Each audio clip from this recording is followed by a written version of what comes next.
আসসালামু আলাইকুম। ডিসেম্বরের প্রথম দিন আজকে। সো মোটামুটি এই বছরের শেষ মাস। আশা করি সবার এই বছরটা সুন্দর যাচ্ছে এবং আগামী বছরগুলোও ভালো হবে। তবে আজকে টি10-এ কয়েকটা ম্যাচ আছে বা পাকিস্তান জিম্বাবুর ম্যাচ আছে। তবে আজকের ম্যাচগুলো মোটামুটি বলা যাচ্ছে যে এই ম্যাচগুলা যদি ফিক্সিং না হয়, টি10-এ কিন্তু প্রচুর ফিক্সিং হয়, যদি ফিক্সিং না হয় তাহলে এই টিমগুলো জেতার সম্ভাবনা সবচেয়ে বেশি। এর মধ্যে মনে করেন যে প্রথম ম্যাচটা হচ্ছে Deccan gladiators versus Morrisville Samp Army. Morrisville Samp Army শুধু একটা ম্যাচ হারছে, ওইটা লাস্ট ম্যাচটাতে ওরা ইচ্ছা করে হারছে বলতে গেলে, কারণ ওদের ডুপ্লেসি, উদানা, ইমাদ ওয়াসিম খেলে নাই। আর হচ্ছে ডেকান গ্ল্যাডিয়েটর্স তো অল টাইমে বেস্ট একটা টিম। প্রতিটা টি10-এ ডেকান গ্ল্যাডিয়েটর্স সবসময় ওরা ফাইনাল খেলার যোগ্যতা রাখে। সো ডেকান গ্ল্যাডিয়েটর্সের ওদের মেন পাওয়ার হচ্ছে ওদের ব্যাটিং ইউনিট। ওদের ব্যাটিং ইউনিটে হচ্ছে আপনার প্রথমে টম কহেলার ক্যাডমোরে, নিকোলাস পুরান, রোশো, তারপর হচ্ছে আপনার বাটলার একটা কি প্লেয়ার, তারপর হচ্ছে আপনার মার্কাস স্টোনিস, ডেভিড উইশি। ছয়টা কিউট ব্যাটসম্যান।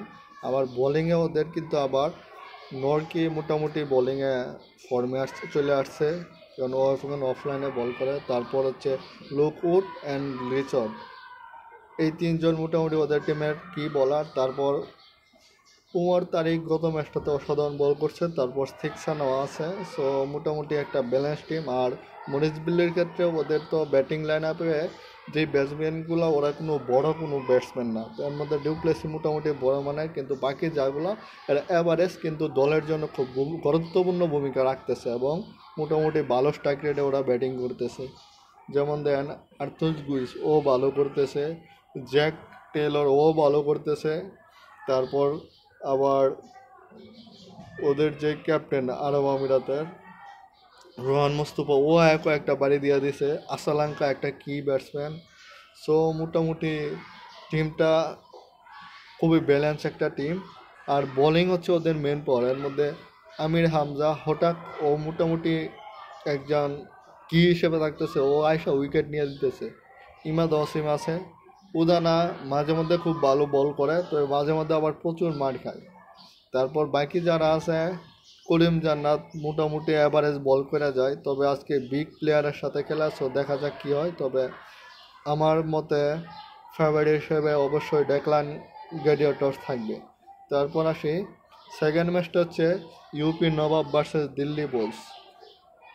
আরেকটা জিনিস বলে দেই, Deccan gladiators versus Morrisville Samp Army, ওরা পয়েন্ট টেবিলে 1-2, এবং এই ম্যাচটা যে জিতবে ওরা সরাসরি ফাইনালে চলে যাবে।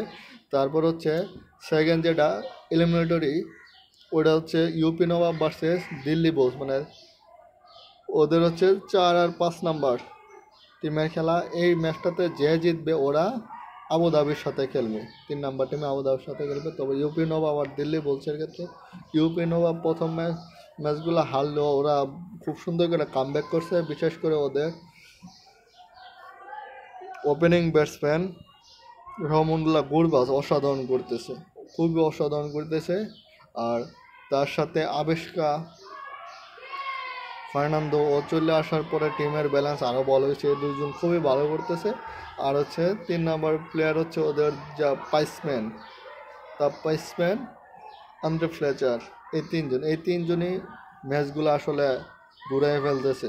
তবে ওদের টিমে ছাড়া বাকি যারা আছে ওরা তেমন হার্ডিটার ব্যাটসম্যান না, যেমন ডেভিড মালান, ওডিয়ান স্মিথ, ওরা আসলে এত ভালো ব্যাটসম্যান না টি10-এর জন্য। কিন্তু প্রথমেই তিনজনই মোটামুটি ম্যাচের মনে করেন যে গুরবাজ 36%, টিমের 36% রান গুরবাজে নিচ্ছে।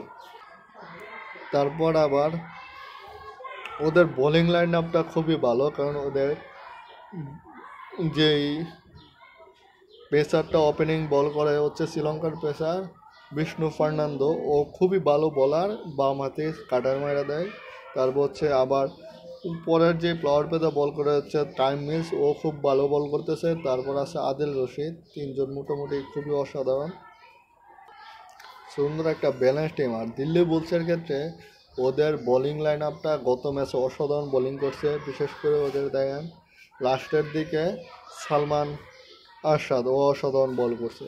আর প্রথম দিকে তো ওদের যে বলারগুলো আছে মোটামুটি ওদের টিমের 5টা বলারই খুব কার্যকরী বলার।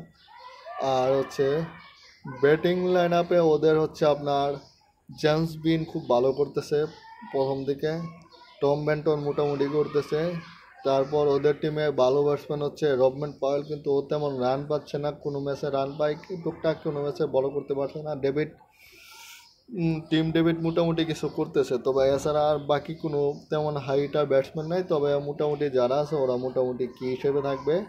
সো খুব সুন্দর একটা ম্যাচ হবে। তবে আমি এই ম্যাচটা কন্টেস্ট হবে, তবে আমি দিল্লি বুলসকেই ফেভারিট হিসেবে রাখবো। কারণ হচ্ছে ইউপি নবাবের ব্যাটসম্যান মাত্র 3টা, ওদের এই 3টা আউট হলে রানের গড় একবারে কমে যাইব।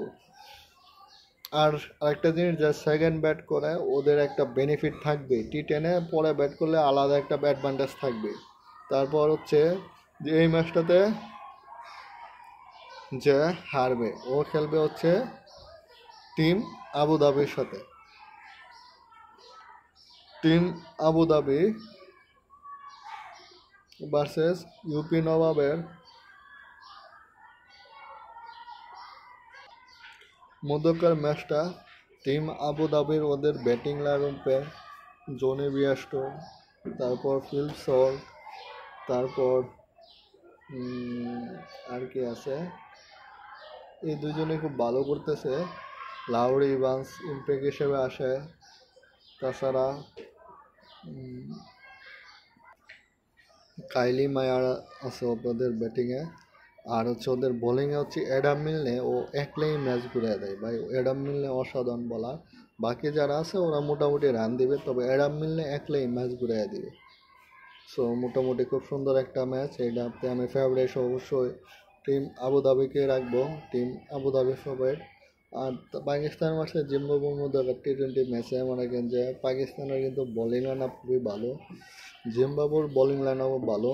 তবে ব্যাটিং লাইন আপে জিম্বাবুর একটা কি ব্যাটসম্যান আছে, সিকান্দার রাজা আছে, শন উইলিয়ামসন, ওরা কিন্তু কি ব্যাটসম্যান। আর পাকিস্তানের ক্ষেত্রে ওসমান খান, তারপর ইফরান নাজির, ওরা হচ্ছে পাকিস্তানের জন্য কি ব্যাটসম্যান। তো মোটামুটি কন্টেস্ট ম্যাচ, তো পাকিস্তান হিসেবেই থাকবে। সো সুন্দর একটা দিন কাটবে সবার, আশা করি। ধন্যবাদ।